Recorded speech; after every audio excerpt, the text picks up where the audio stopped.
Israel murka, China dan Rusia akui Palestina negara merdeka, hingga berencana kirim berbagai alutsista canggih.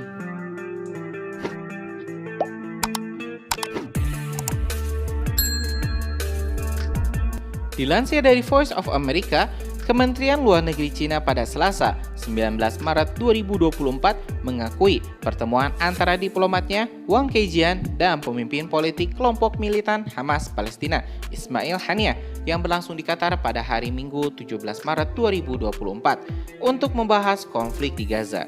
Dalam pernyataan singkatnya, pihak kementerian mengatakan Wang dan Haniyeh membahas konflik tersebut dan bagaimana Cina dan Rusia juga bisa memberikan bantuan untuk mendukung kemerdekaannya. Tetapi pihaknya tidak menjelaskan lebih lanjut detail pertemuan tersebut.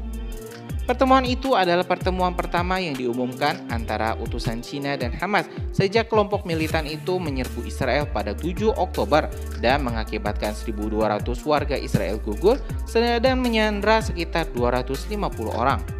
Serangan balasan Israel di Gaza telah mengakibatkan 32.000 warga Palestina gugur, 2/3-nya adalah perempuan dan anak-anak.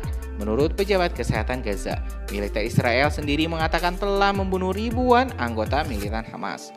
Pertemuan itu terjadi hanya beberapa hari setelah Wang bertemu secara terpisah dengan para pejabat dari Israel dan otoritas Palestina sebagai bagian dari upaya diplomasi Cina.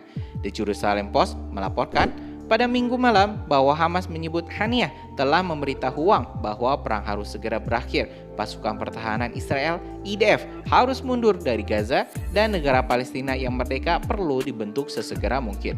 Hamas pun mengatakan Wang meyakinkan Haniyeh bahwa gerakan Hamas adalah bagian dari susunan nasional Palestina dan Cina sangat tertarik untuk menjalin hubungan resmi dengannya.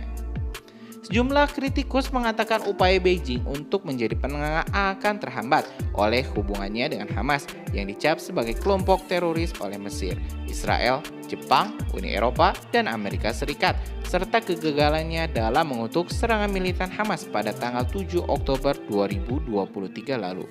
Apa yang Beijing tunjukkan hampir menyatakan bahwa perang ini dimulai karena kami, Israel, kata Lavi kepada VOA. Pada waktu yang sama, Cina masih mengabaikan tindakan Hamas pada 7 Oktober. Lavi berpendapat, walaupun klaim Cina yang menyebut upayanya untuk merawat hubungan Israel-Palestina, hal itu tetap akan menghambat prospek di masa depan.